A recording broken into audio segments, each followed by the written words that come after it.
और बिहार में कई पार्टियों की मांग के बाद संशोधन के मूड में दिख रही है सरकार। बिहार में कड़ाके की ठंड, पटना सहित 12 जिलों में कोल्ड डे अलर्ट, अगले 2 दिनों में बारिश की भी संभावना। बीजेपी केंद्रीय चुनाव समिति की बैठक आज पीएम मोदी की मौजूदगी में लगेगी। यूपी, उत्तराखंड, गोवा और पंजाब के उम्मीदवारों पर मुहर। यूपी हाथरस कांड के पीड़ित परिवार का कांग्रेस के टिकट पर चुनाव लड़ने से इंकार, कहा पहले न्याय चाहिए।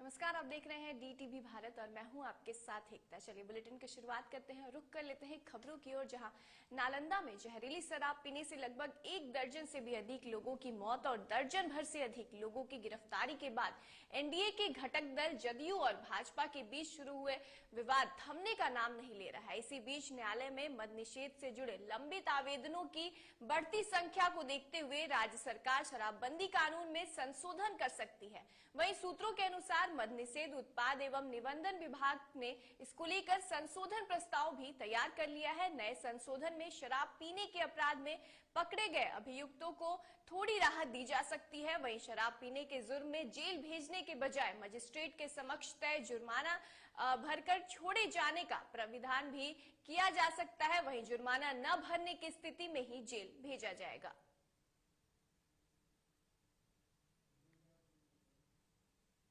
तो शराबबंदी कानून में लगातार जिस तरीके से सवालिया निशान खड़े हो रहे थे, नालंदा में जिस तरीके से जहरीली शराब के बाद मौत के मामले सामने आ रहे थे, उसके बाद से लगातार शराबबंदी कानून पर सवाल खड़े किए जा रहे थे। ऐसे में अब शराबबंदी कानून पर संशोधन के लिए सरकार ने भी कहीं ना कहीं मुहर जो है वो लगा दी है और शराबबंदी कानून में संशोधन की बातें सामने आ रही है। लगातार जिस तरीके से सवाल खड़े किए जा रहे थे शराबबंदी कानून को लेकर, उस पर अब संशोधन की बातें सामने आ रही है।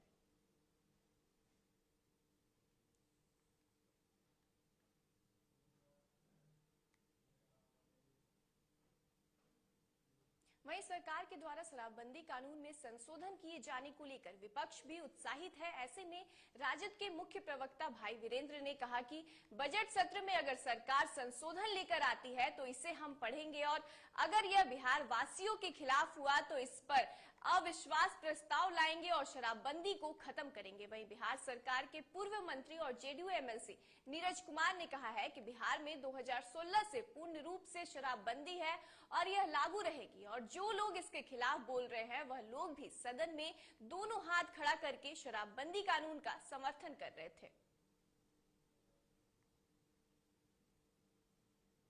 बिहार में पूर्ण शराबबंदी है।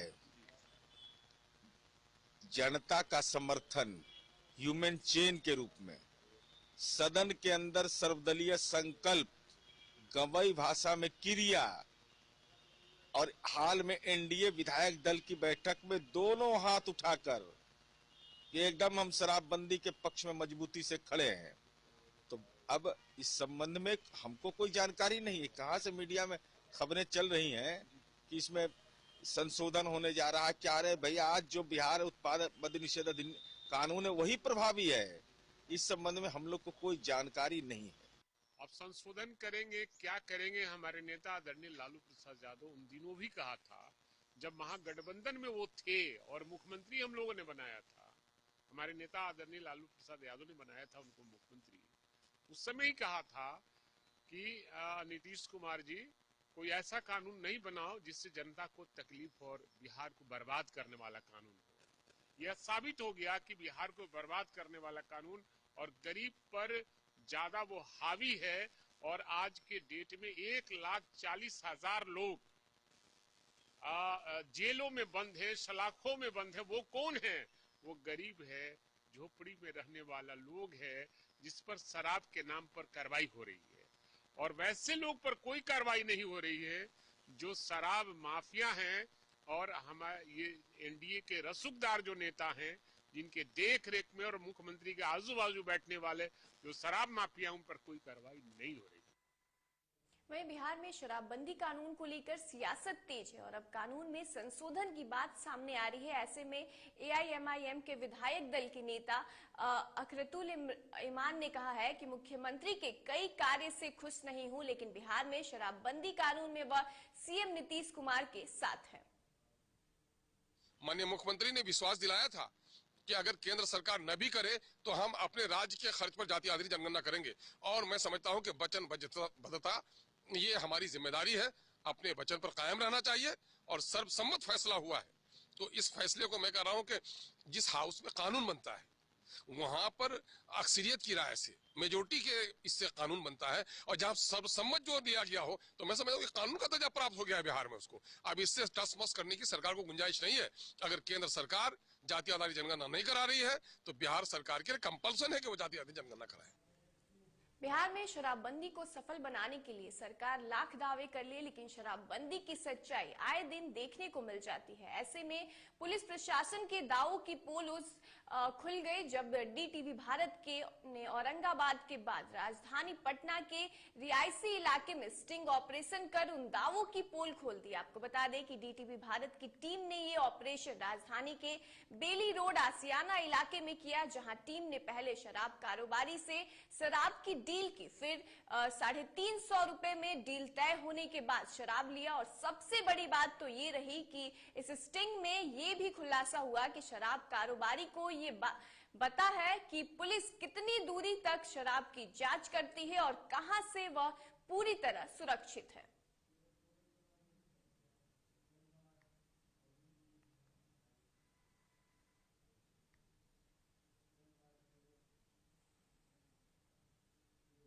बिहार में इन दिनों सियासत का पारा गर्म है। इस बीच लोजपा रामविलास के अध्यक्ष चिराग पासवान अपनी पार्टी को और मजबूत करने में लगे हैं। इसी बीच भारतीय सब लोग पार्टी के राष्ट्रीय अध्यक्ष व पूर्व सांसद डॉक्टर अरुण कुमार ने अपने सभी समर्थकों के साथ लोक जनशक्ति पार्टी रामविलास के राष्ट्रीय अध्यक्ष चिराग पासवान के नेतृत्व में अपनी पार्टी का विलय किया।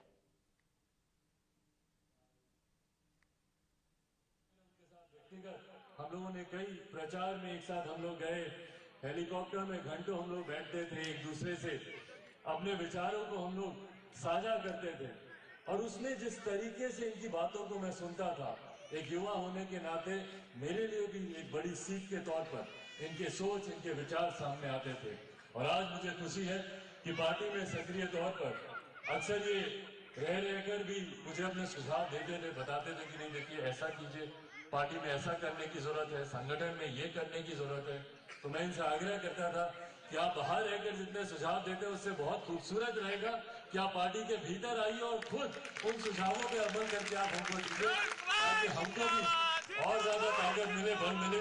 तो मुझे खुशी है और मैं पुनः अपनी तरफ से, अपनी पूरी पार्टी की तरफ से, और अब ये आपकी भी पार्टी है, मैं पुनः डॉक्टर अरुण कुमार जी का मैं स्वागत करता हूँ। मुजफ्फरपुर में एमएलसी का चुनाव बड़ा ही दिलचस्प होने जा रहा है, जहां एक तरफ सालों से एमएलसी की कुर्सी पर कब्जा जमाकर बैठे हुए दिनेश सिंह को इस बार आरजेडी खेमे के प्रत्याशी शंभू सिंह टक्कर देने मैदान में उतर रहे हैं। दरअसल पूर्व एमएलसी दिनेश प्रसाद सिंह के सामने राजद ने शंभू सिंह को अपना उम्मीदवार बनाया है। वहीं मंगलवार को मुजफ्फरपुर पहुंचे एमएलसी प्रत्याशी शंभू सिंह का राजद नेताओं और कार्यकर्ताओं ने भव्य स्वागत किया।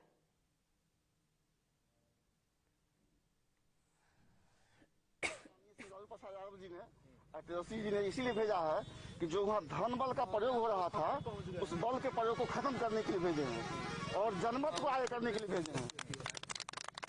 हमको जनमत को आगे करने के लिए जिंदाबाद तो हो चुका है बहुत पहले, जब ये आरजेडी से आया जीत हो चुका।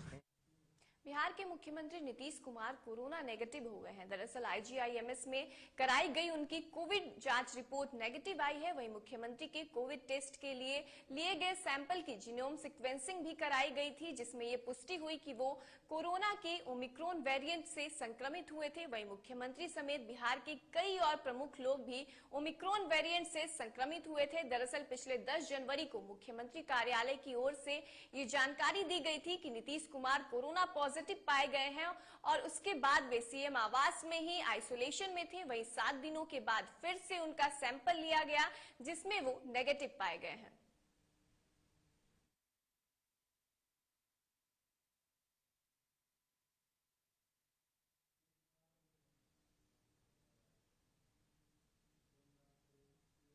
वहीं बिहार में पिछले 24 घंटों में कोरोना का संक्रमण एक बार फिर से बढ़ा है। दरअसल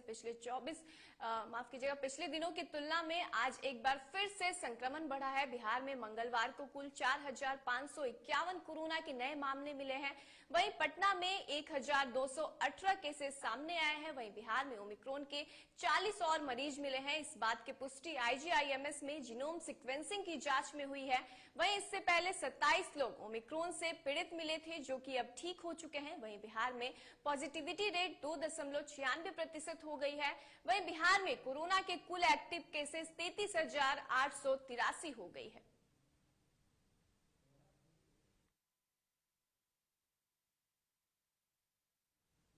पटना में कोरोना संक्रमितों की संख्या में लगातार बढ़ोतरी हो रही है, लेकिन अब कोरोना संक्रमितों की संख्या घटती भी जा रही है। जहां PMCH कोरोना वार्ड में संक्रमित मरीजों की संख्या 9 है और 13 मरीज ठीक होकर चले भी गए हैं।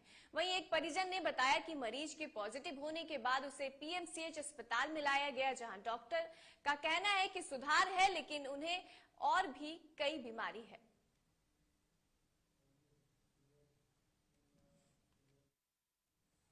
चलिए, हम वक्त हो चला एक छोटे से ब्रेक का। हम जल्द हाजिर होंगे, आप कहीं मत जाइएगा।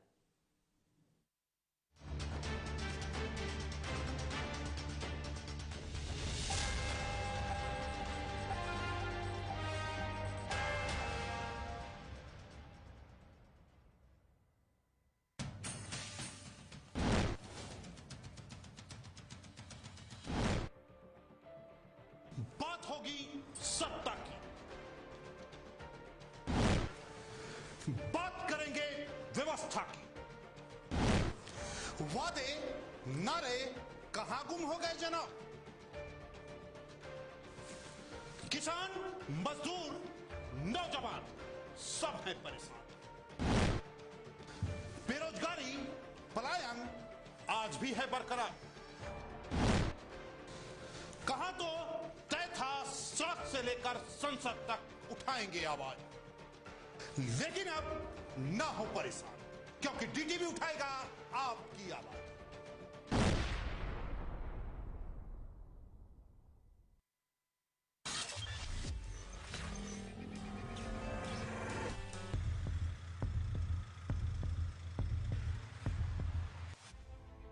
खबरें तमाम देश के नाम, हर सुबह हर शाम हमारी मुहिम से मिले नई पहचान, बिगड़े हालातों में भी बेहतर परिणाम, रहेंगे हर पल आपके साथ। स्थितियां जो भी हों, आप तक खबरें पहुंचाएंगे। कोरोना जैसे संकट में न दूर थे न दूर जाएंगे। समाज से जुड़े हर मुद्दे को उठाएंगे। अगर होगा गलत तो मुहिम चलाकर विरोध भी जताएंगे। पत्रकारिता का हर फर्ज निभाएंगे, क्योंकि हम हैं DTV भारत। टीवी के साथ सोशल मीडिया पर भी है पकड़। यहां होती है जनता की बात, चाहे हो दिन या हो रात। सरकार तक पहुंचाते हैं आपके हाल। आपके मुद्दों पर हम पूछते हैं तीखे सवाल। सरकार की डार्लिंग महंगाई का भी मर रहा है, अब क्या बोले ज्यादा। जिस पर होती है सबकी नजर, हम दिखाते हैं नो फिल्टर खबर। नीतीश कुमार की सरकार को 1 साल हो चुका है। पिछले साल विधानसभा चुनाव हुआ, जिसके बाद बिहार के मुख्यमंत्री बने नीतीश कुमार।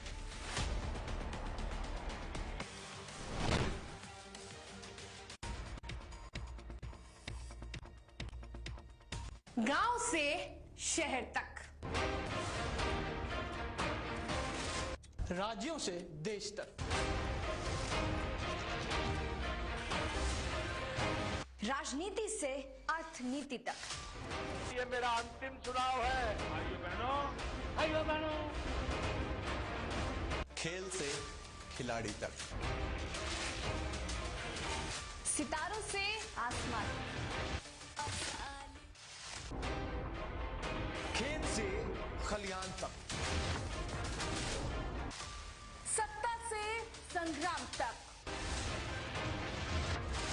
अपराध से अंजाम तक, हर खबर पर रखते हैं नजर।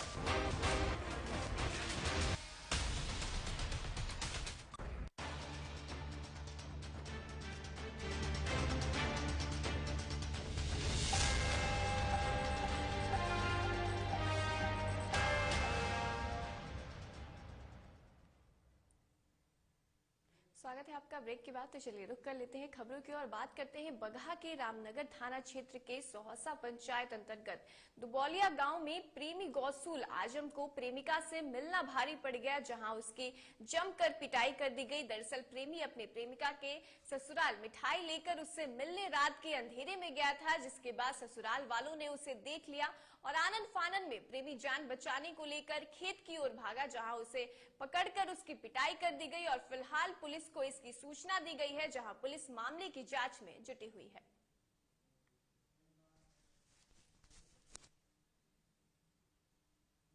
सुपौल के राघोपुर थाना क्षेत्र अंतर्गत अपराधियों ने दिन दहाड़े हथियार के बल पर हुई लूटकांड का खुलासा किया। वहीं पुलिस ने लूट में शामिल 2 अन्य अपराधियों को भी गिरफ्तार कर लिया है। बता दें कि 27 दिसंबर को गणपतगंज में किराना के व्यवसायी से 15 लाख रुपए की लूट हुई थी। एसपी के निर्देश पर एक विशेष टीम का गठन कर बड़ी कार्रवाई की गई। गणपतगंज एरिया में एक किराना व्यवसायी सागर कुमार से कुछ अपराध कर्मियों ने 15 लाख रुपया हथियार का भय दिखा करके लूट लिया था। इस संदर्भ में एसपी सर के द्वारा एक एसआईटी टीम गठित की गई थी। इस टीम द्वारा केस का उद्भेदन करते हुए 3 अपराध कर्मियों को पहले 15 तारीख को 9,38,000 रुपया, 2 मोटरसाइकिल, 2 पिस्टल, 5 कारतूस, 2 मैगजीन के साथ गिरफ्तार करके न्यायालय भेजा गया था। शेष बचे 2 अभियुक्त अश्विनी कुमार झा और इंद्रजीत सिंह को कल गिरफ्तार किया गया है। खगड़िया जिला के शिक्षा विभाग पर एक बार फिर से सवाल उठने शुरू हो गए हैं। एक वीडियो सामने आने के बाद खगड़िया के वैलदौर का स्कूल सवालों के घेरे में है। इस स्कूल में 10वीं और 12वीं के परीक्षा के अंक बढ़ाने को लेकर गरीब छात्रों से वसूली की जा रही है। वहीं यह पहली बार नहीं जब स्कूल की ऐसी करतूत सामने आई है। इसके पहले भी इस तरह का करतूत सामने आ चुका है, लेकिन अब तक इस स्कूल पर कोई कार्रवाई नहीं की गई है।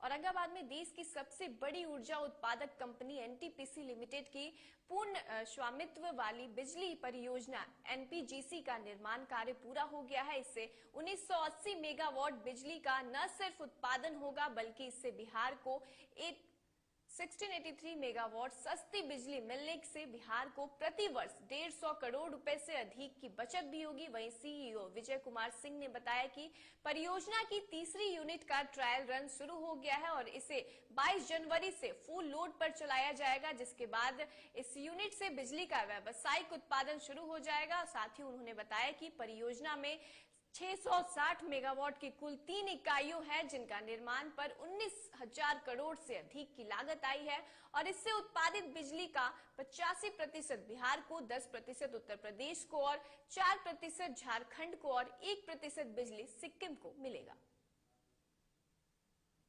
हम लोगों ने सिंक्रोनाइज की है कल रात को और अभी आप देख रहे होंगे स्क्रीन पर 251 प्लस का अभी मेगावाट लोड है और हमारी कोशिश है कि आने वाले 2-3 दिन में फुल लोड पर जाएंगे और हमने ERLDC को नोटिस दिया 72 घंटे के ट्रायल ऑपरेशन के लिए, जो कि 22 तारीख से कभी भी हम लोग शुरू कर सकते हैं। ये हमारा अभी प्लानिंग है और वो 3 दिन के लिए चलेगा और इस यूनिट की करीब लागत जो है करीब 5 से 6,000 करोड़ है और कुल परियोजना की लागत करीब 19,412 करोड़ है। मौसम संबंधी खबर की, जहां राजधानी पटना सहित बिहार में इन दिनों कड़ाके की ठंड पड़ रही है, वहीं पछुआ हवा के तेज चलने से कनकनाहट बढ़ गई है, जो लोगों की मुश्किलें बढ़ाए है।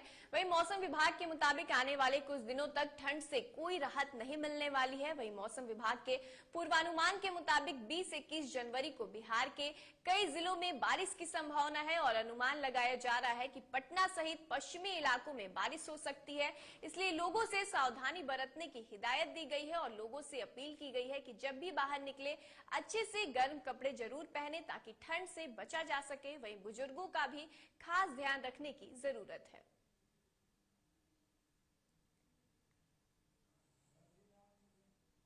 तो लगातार तापमान में गिरावट दर्ज की जा रही है और बिहार की राजधानी पटना में लगातार कोहरे का असर भी देखा जा रहा है। चलिए इस खबर पर ज्यादा जानकारी के लिए हमारे संवाददाता उत्कर्ष फोन लाइन पर जुड़ चुके। तो उत्कर्ष, बिहार में लगातार तापमान में गिरावट जो है वो दर्ज की जा रही है और अब बारिश के भी आसार जताए जा रहे हैं। जी बिल्कुल एकता, देखिए बिहार में मौसम विभाग ने एक कोल्ड डे जारी कर दिया है और आपको बताते चले कि करीब बिहार राजधानी पटना समेत बिहार के 19 जिलों में जो है वो कोल्ड अलर्ट जारी कर दिया गया है। लगातार जो तापमान है वो गिरता जा रहा है। बताया जा रहा है कि करीब 3 डिग्री तक और पारा गिरने का अनुमान है और कुछ जिले हैं जिनकी बात मैं बता दूं कि उत्तर और पश्चिमी चंपारण, सिवान, सारण, गोपालगंज, इसके साथ साथ भोजपुर, रोहतास और भभुआ जैसे कई जिले हैं जहां पर लगातार तापमान जो है वो गिरते जा रहा है। क्योंकि जिस तरीके से मौसम का बदलाव हो रहा है बीते 2 दिनों में, अगर न्यूनतम पारा की बात कर ले तो राजधानी पटना में करीब 8 डिग्री तक पारा गिर चुका है। जी उत्कर्ष, घने कोहरे के कारण कहीं ना कहीं यातायात जो है उसको भी चलाने में समस्या उत्पन्न हो रही है। जी बिल्कुल एकता, देखिए घने कोहरे की वजह से कई ऐसी ट्रेनें जो है वो रद्द कर दी गई है, तो कई ट्रेन जो है वो समय से विलंब चल रही है। पटना राजधानी की भी बात कर ले तो जो ट्रेन राजधानी दिल्ली से पटना आती है वो भी कई ट्रेनों को रद्द कर दिया गया है। ऐसे में कई विमान जो है वो भी डिले होकर चल रहे हैं। जी उत्कर्ष, बहुत बहुत शुक्रिया तमाम जानकारी के लिए। तो लगातार तापमान में गिरावट जो है वो दर्ज किया जा रहा है और 20-21 तारीख को पूरे जिले में बारिश के अनुमान भी लगाए गए हैं।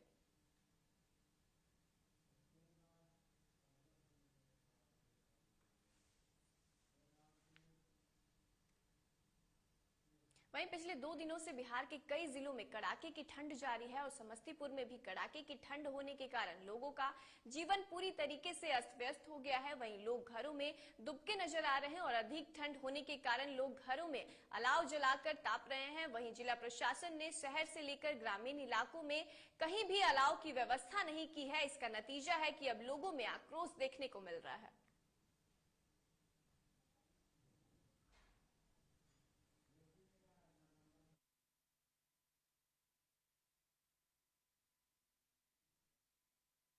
चलिए यहाँ रुक कर लेते हैं एक बड़ी खबर की। तो बड़ी खबर इस वक्त सामने आ रही है नालंदा से। तो बड़ी खबर आपको बता रहे हैं जहां नालंदा पुलिस ने बड़ी कार्रवाई की है। तो ये नालंदा से आपको बड़ी खबर बता रहे हैं जहां जहरीली शराब कांड मामले में चलाया सघन जांच अभियान। तो ये नालंदा से 19 घरों को पुलिस ने सील कर दिया है। तो नालंदा से ये बड़ी खबर आपको बता रहे हैं जहां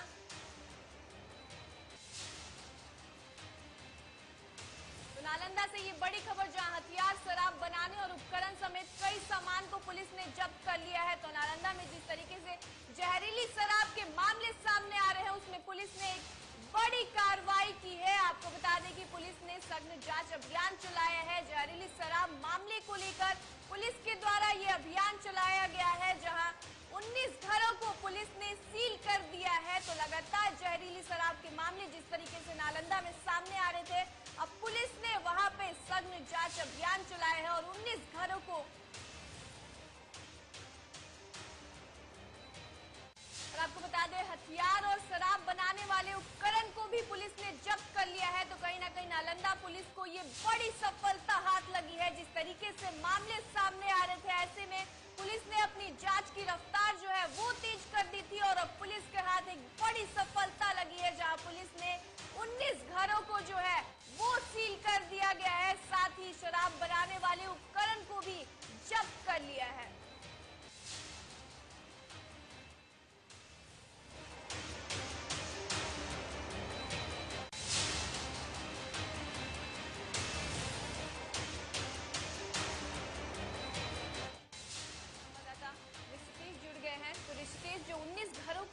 किया गया है? क्या इन सभी घरों में शराब के धंधे जो है वो चलाए जा रहे थे?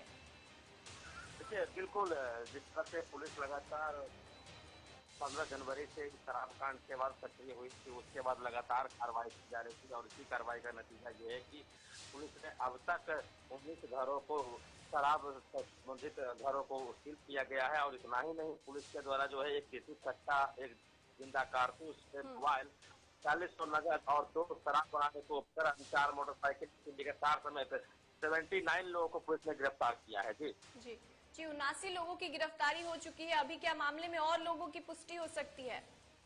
देखिए, जैसे गुत्थी शराब कांड की सुलझ रही है, वैसे वैसे लोगों के नाम सामने आ रहे हैं और उनसे जुड़े जो तार हैं वो सामने आ रहे हैं। ये कारण है कि इसमें अब तक 79 लोग गिरफ्तारी हो गई है और जैसे बात की गुत्थी सुलझेगी वैसे वैसे गिरफ्तारियों की संख्या भी बढ़ सकती है।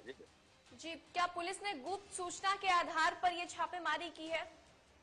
देखिए, ये जितने भी मकान को सील करने की बात हो, चाहे 913 लीटर अवैध शराब बरामदगी की बात हो, चाहे 790 लीटर शोभा को नष्ट करने की बात हो, वहाँ पर जिससे ये घटना घटी है वहाँ पर एक साथ की टीम लगातार इलाके में सर्च अभियान चला रही है और सर्च अभियान के आधार से ही ये सभी रिकवरी को प्राप्त किया है।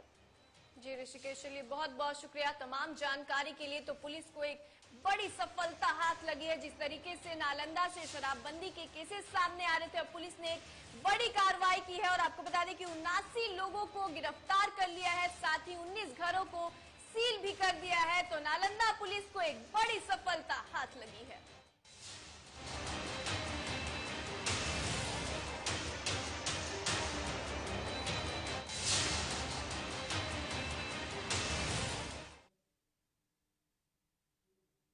वहीं आज राजधानी दिल्ली में प्रधानमंत्री नरेंद्र मोदी उत्तराखंड, पंजाब और गोवा के उम्मीदवारों के नाम पर मुहर लगेगी और अब तक बीजेपी की ओर से यूपी में 109 उम्मीदवारों के नाम जो है वो तय हो चुके हैं। और सूत्रों के हवाले से खबर है कि पिछले 3 दिन की मैराथन बैठक के बाद बीजेपी ने यूपी के बाकी चरण के उम्मीदवारों का नाम फाइनल कर लिया है और तीसरे, चौथे, 5वें चरण के उम्मीदवारों के नाम तय हो चुके हैं। साथ ही गठबंधन में सीट शेयरिंग का फॉर्मूला भी फाइनल हो चुका है।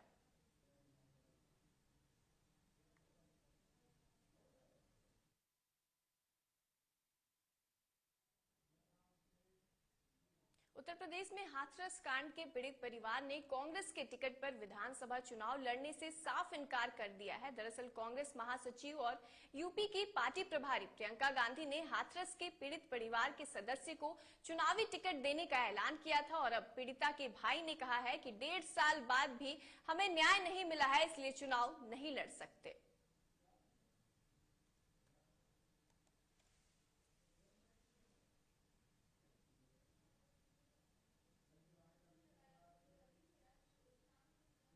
चलिए अभी के इस बुलेटिन में बस इतना ही। मुझे दीजिए इजाजत और आप देखते रहिए डीटीवी भारत। नमस्कार।